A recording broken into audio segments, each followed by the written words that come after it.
Manni marii federeeshinii yaa'ii idilee tokkoffaa baroo jaarfaffaa gaggeessaa oole.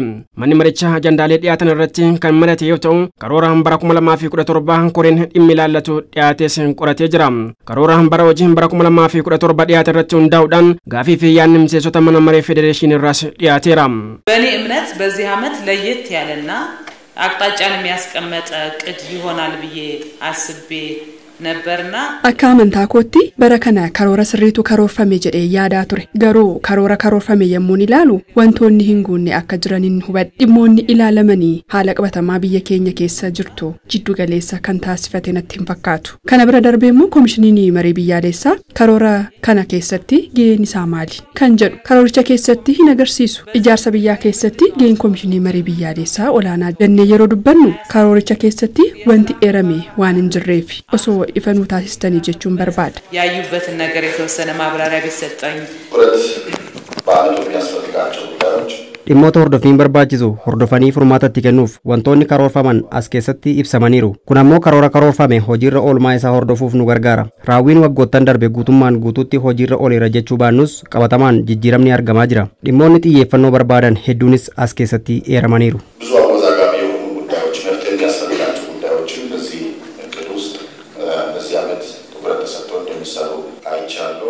Miseensota mana marichaa gaafiin dhimmoota rakkoo nageenyaa kutaalee biyyattii keessatti mudataa jiran haala furamuun danda'amu irratti xiyyeeffatee kaafamee jira. Kana malees dhimmoota daangaa fi eenyummaa kutaalee biyyattii keessatti taasifamaa jiru furuu fi xiyyeeffannoo akka barbaadu miseensonni kunniin gaafataniiru.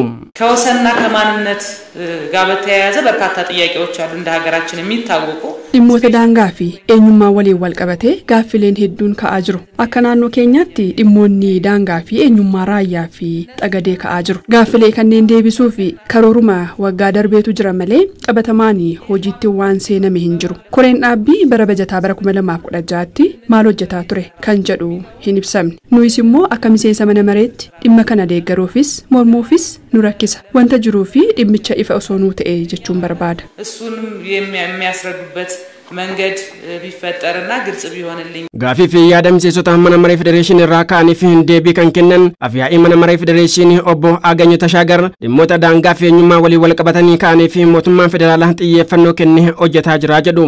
ክልሎች እኩል ተደማጭነት ያለው አሰራር መዘርጋት በጣም አስፈላጊ ነው።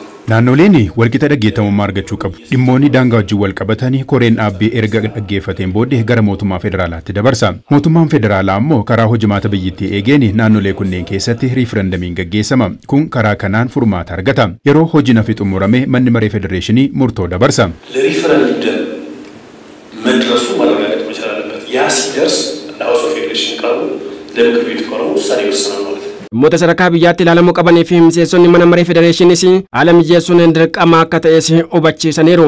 አሁን ባለው ነባራዊ ሁኔታ እዛ አካባቢ ስራ ለመስራት የሚያስችል ነባራዊ ሁኔታ መፍጠር የመጀመሪያው ነገር ነው።